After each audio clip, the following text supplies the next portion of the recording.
Hi and welcome to this new series. In this series we are going to talk about Turbo MX-5s.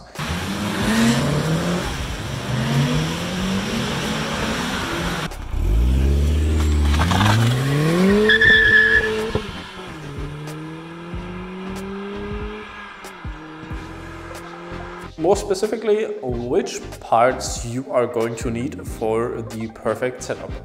Yeah, I know there have been plenty of videos discussing turbo kits in general, but nothing really has put everything together from each part, which is the best part to choose or which is the best part for the best price, at least right now. And of course, for which use case, because that's important as well. Today we're going to start with manifolds, as you can see. On the cheaper side, or rather the cheapest option you can get for a Miata, which is a cheap cast manifold from China. China sounds kind of bad, but hear me out. They aren't as bad as it might seem. You can buy them on AliExpress or sometimes on eBay, depends where they're in stock right now. It's always a case of having to find them first.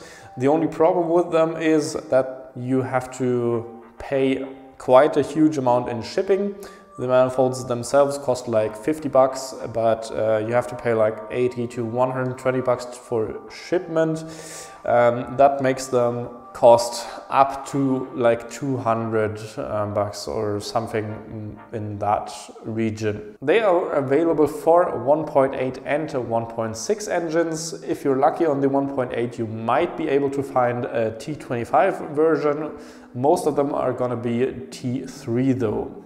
So it's the larger flange with the turbos that are kind of lazy most of the time. There are some better options or some turbo options that fit that flange. I'm gonna discuss that in the next video.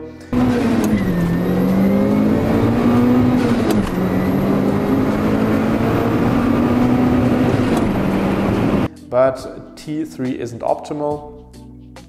So be sure to find one with a T25 flange. For the 1.6, there aren't any with T25 flanges.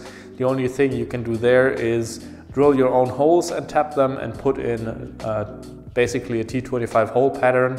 Greg Peters from the Car Passion channel did that, although it's difficult to see how that works in the long term. The other problem with them is the problem that all log style manifolds have, so the exhaust flow is not optimal because it's not routed directly to the inlet of the turbo. It's just collecting somewhere here and then forced into the turbo. So there can be some exhaust pressure or some back pressure build up in the manifold itself, which makes the engine less efficient at higher boost pressures, because the back pressure in the manifold is going to force some exhaust gas back into the combustion chamber and then making the combustion process less efficient because it doesn't have as much fresh air in it as it could have.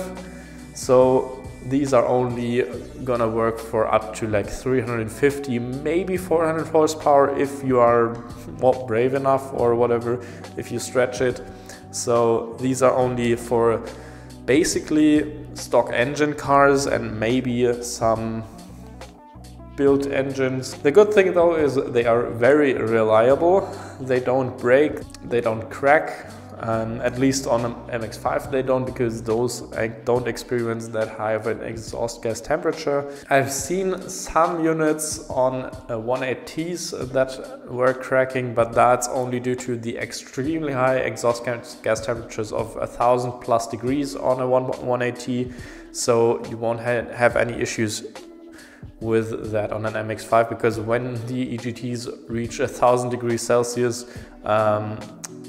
yeah, the first thing that's gonna go is the piston. Going one step above that is a DIY log style manifold. You can get the parts for them relatively cheap, so I think below 100 bucks should be doable. You need steam pipe in, well, I think this is 42 or 44 millimeter. Then you need a laser cut flange for the turbo, and you need a laser cut head flange. You could use your stock flange from the stock manifolds, but you would have to make sure that it doesn't warp while welding. And you could obviously weld it with a MIG welder, which I've done here. This was my first attempt at a block style manifold, so it doesn't look too good, but it still works like this. Or you could use a TIG welder, so that looks much cleaner. Obviously, the good thing about these manifolds is that you can select the flanges that you want. So you can use either a T25 like I did here, or a TD04 flange for Subaru turbos if you want a really responsive setup. You don't have much top-end power there, but the turbos are really responsive. And a compromise would be a T25 setup for like a GT28 or like a Nissan T25 turbo setup. The only thing that you'd have to watch out there is to have some bracing for the turbo, because those also can crack if the guy that welded it didn't really penetrate it enough, or that when the materials are too thin, which happens, for example, on some of the units you can buy, for example, from Cage UK. Those tend to crack very fast because there's either not enough bracing, or on the TD04 units, the flange sits about here, so the turbo hangs off the block really far. So there's a lot of strain on the welds on the manifold itself, so they tend to crack as well. But yeah, if you used a brace on the block for the turbo, that also will be fine, and it probably will work then. The next option then would be a better cast manifold, which would be, for example, from Flying Miata, from Baggy, or from Kraken. Kraken makes, in my opinion, the best cast manifold that you can buy right now. It's kind of a half tubular manifold. They are known to make power upwards of 600 horsepower, so you can use them up to that point, and they work really well, are very reliable even for track use.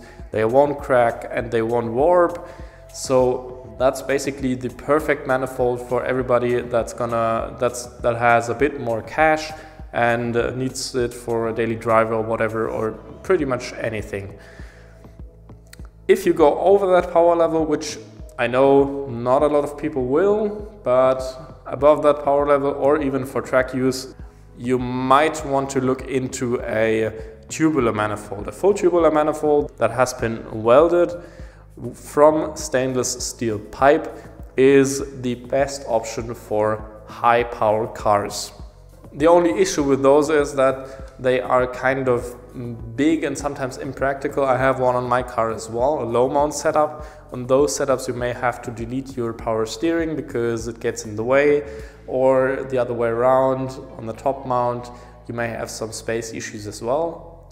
Also, they might have problems with cracking if you don't brace the turbo correctly, so you might have to look out for that there. But the good thing is you have really good top end power, because the exhaust gas gets routed in a perfect angle to the turbo, and because most of the time the headers or the runners are an equal length, you have a perfect pulsation and very smooth delivery of the exhaust gas to the turbine.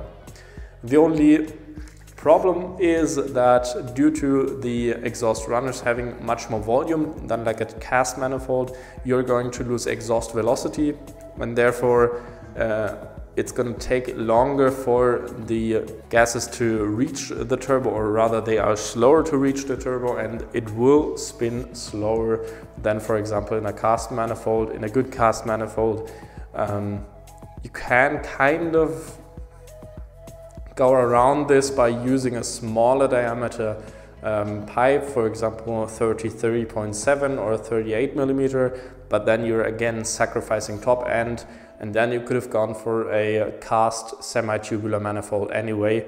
So there are basically some compromises in every manifold you choose, no matter if it's the cheapest one or the most expensive one.